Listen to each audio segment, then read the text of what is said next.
So do have Judges chapter 14 open in front of you. We're getting on our way through Judges now, and the question that keeps returning, it's not written down, but the unwritten question is this: who can save God's people? Is there anybody who's going to be able to save God's people that's going to be successful at it, to produce peace in the land? So far, by the time we get to this chapter, we've had a series of judges of varying degrees of goodness. From the brave Othniel, the first judge, through all those others, Ehud, Deborah and Barak, Gideon, and so to the rogue Jephthah. Each one, if you notice as you go through Judges, each judge is a little more problematic than the previous one. And now, in Samson, last week, we met the bargain basement of saviours. Here is Samson. He is the pits. Last week, back in chapter 13, we learned that Israel were again rebellious against God, and that God had given them into the hands of the Philistines. Now, if you think about a map of Israel, the Philistines were pretty much where Gaza is. So they were the Gazans, but they were Philistines in those days. So down in the southwest of the country, they had this area of Gaza. And God's people were under the oppression of the Philistines. But God had still not forgotten them. We saw that last week again, didn't we? God hadn't forgotten them. If they'd thought about it, they may well have wondered where God was. Fact is, they didn't really think about it. But even though, this time, they didn't call out to God. Even though the Philistines were ruling them, there was no call out to God. God gave them a saviour anyway.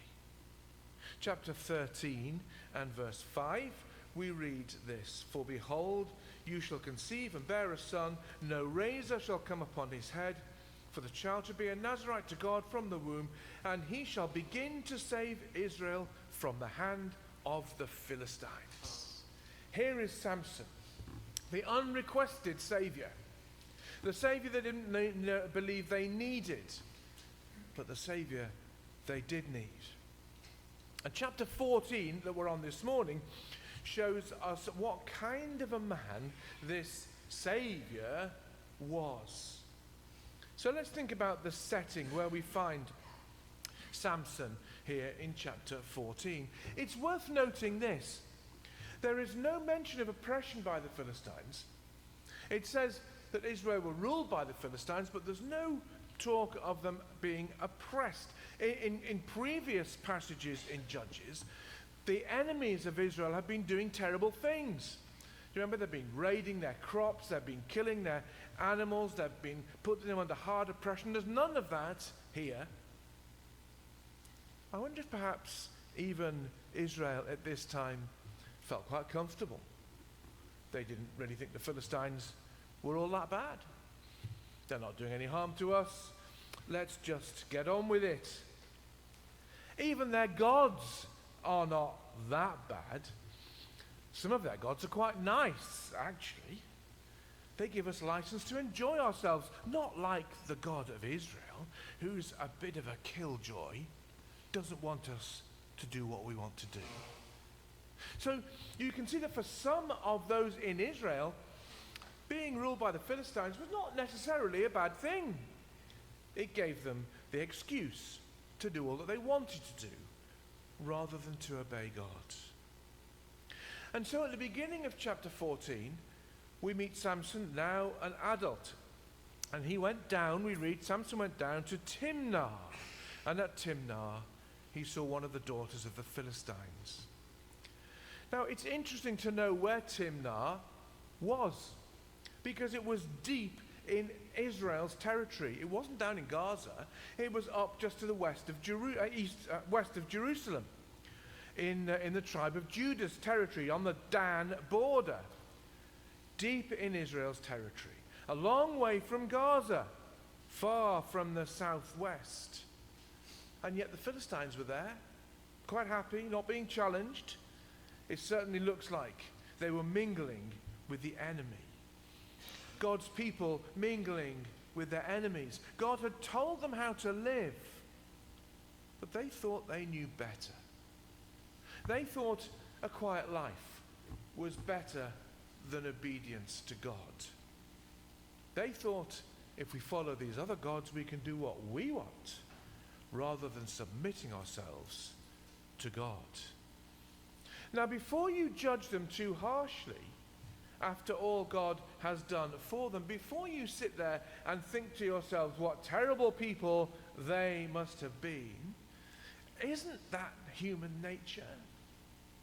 Weren't they behaving just like human beings have done always and probably always will? Nobody really believes what God says now, do they? I know what God says, but, well, it's not really for me.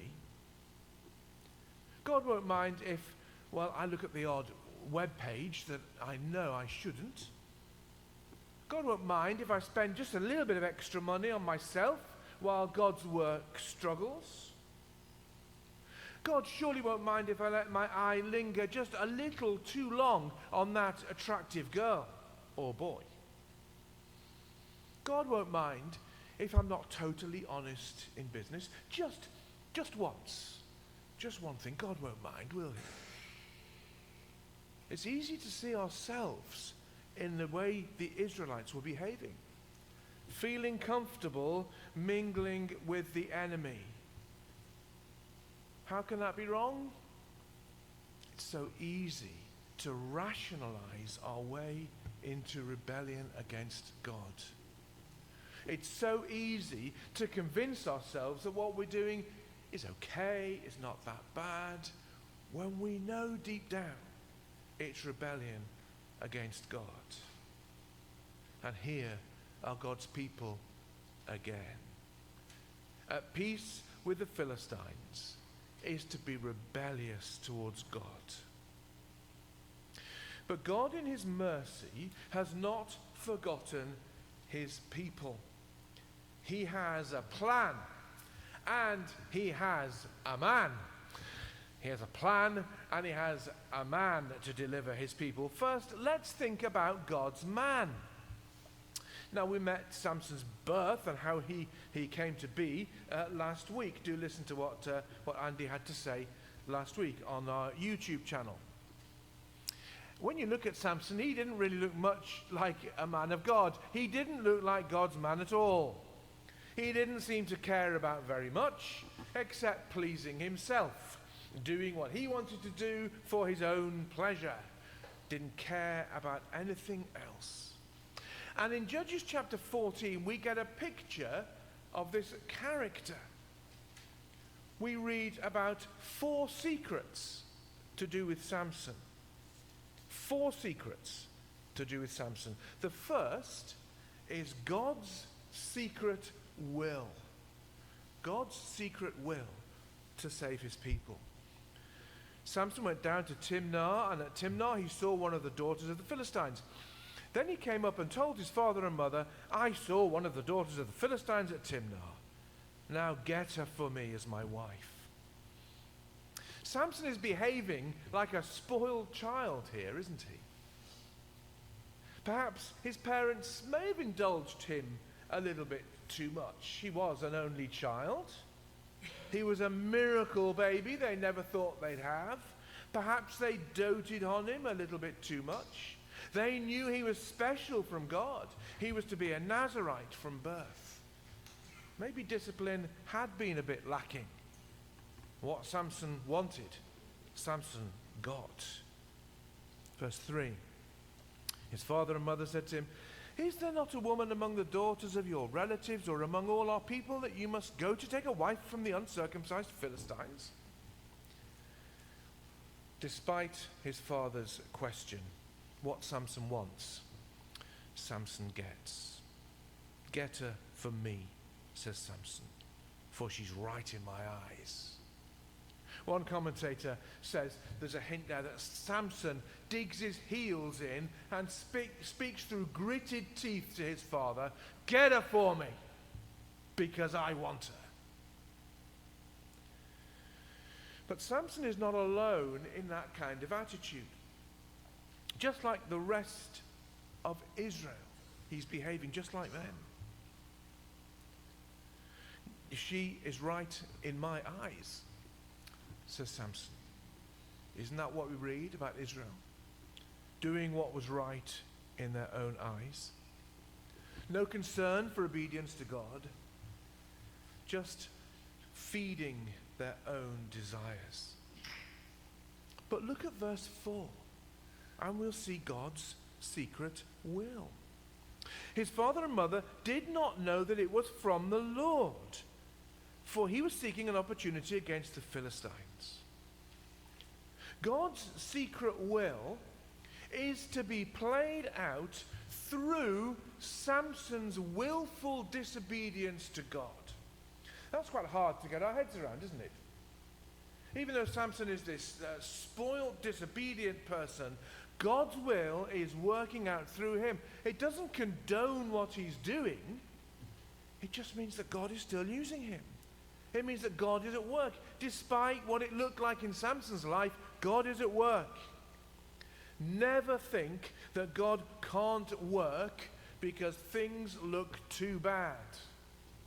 Never think that God's will is going to be thwarted because things look so difficult around us. Never think that God can't use somebody because they're less than perfect. If God would step in to rescue rebellious people, in this case, then surely no situation can ever be too bad for God to act in his mercy. If God in his sovereign power can use Samson, he can use anyone. So God's secret will is being played out through Samson. That's the first secret. The second secret is this: Samson's secret strength. Samson got his way, and off they went to Timnah to get his woman. Verse 5, Samson went down with his father and mother to Timnah, and they came to the vineyards of Timnah, and behold, a young lion came towards him roaring. So off they are, down to Timnah, and his parents must have left him alone for a while, because we read that his parents didn't know about this happening with the lion. And in verse 6, we read this: the Spirit of the Lord rushed upon him, and although he had nothing in his hands, he tore the lion to pieces as one tears a young goat. But he didn't tell his father or his mother what he'd done. Notice here the source of Samson's strength. It wasn't that Samson had been blessed with big muscles, necessarily. It wasn't because he'd been at the gym working out on all those fancy machines. It was because God's Spirit rushed upon him. He's the Spirit of God acting in the life of this wayward character. And then in verse 7, he went down and talked with the woman, and she was right in his eyes. There's that phrase again. Samson, just like his people. She was right in his eyes. Now, we may find it surprising that God's Spirit had anything to do with Samson. Surely God will only use those who are committed to him, won't he? Surely God will only use those who are obedient, who are dedicated, who are holy, who are spiritual. Isn't that right? Not the likes of this wayward, arrogant man. But God is sovereign. And he'll bring about his purposes, whatever the situation, through whomever he wishes. Even through rebellious people like Samson. We see God's secret will. We see Samson's secret strength. And the third thing we see in this passage is Samson's secret sacrilege.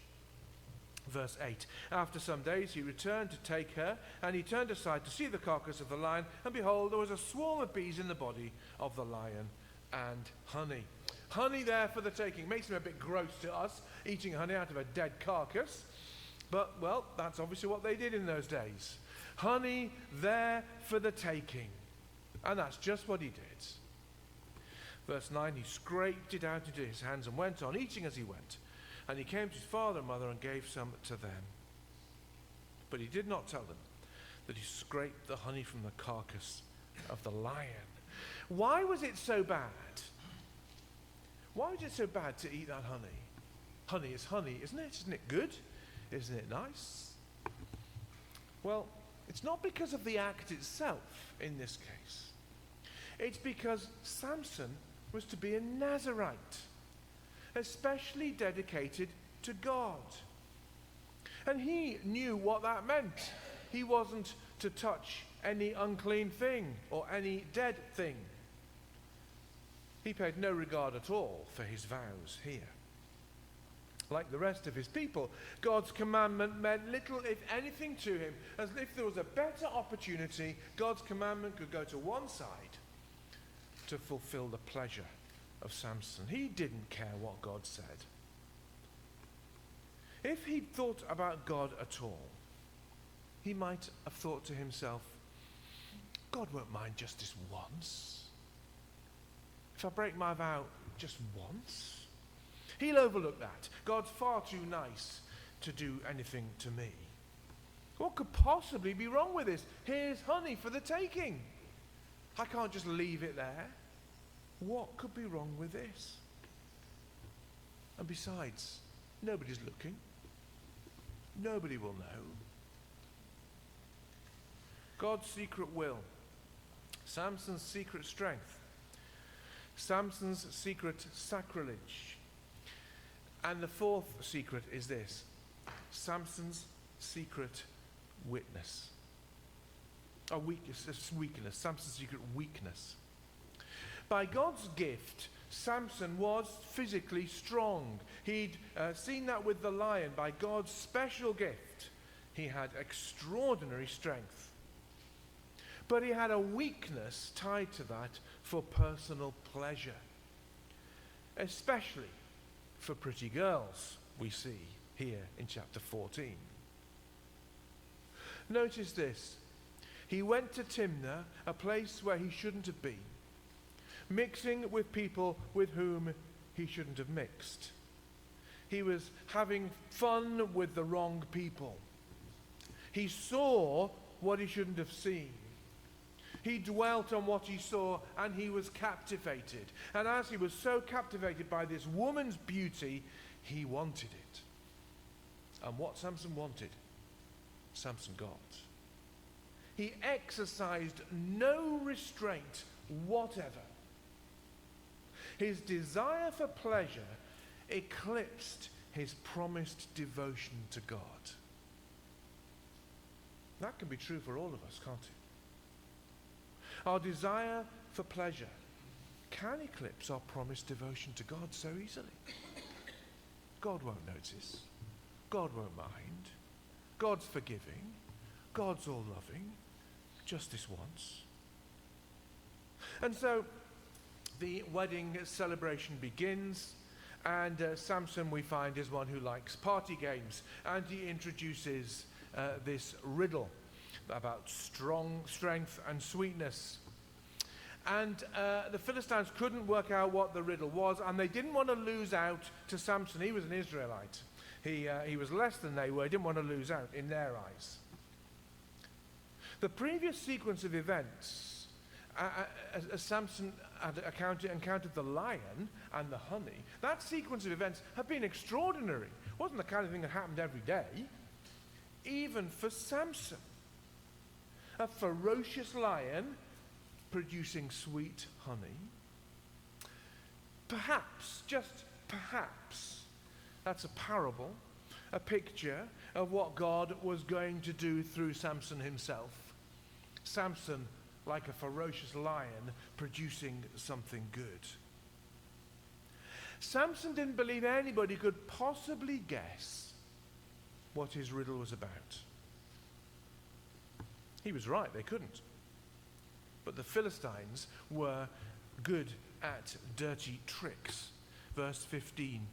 On the fourth day they said to Samson, they said to Samson's wife, "Entice your husband to tell us what the riddle is, lest we burn you and your father's house with fire. Have you invited us here to impoverish us?" And the secret is given away. See, Samson's wife was concerned. She didn't want to be burned down. She didn't want her family to be harmed by these unscrupulous Philistines. So she enticed Samson, and Samson gave in. And they explained the riddle. Verse 18 is quite extraordinary. And it tells us how Samson felt about this and what Samson was like. And the men of the city said to him on the seventh day before the sun went down, "What is sweeter than honey? What is stronger than a lion?"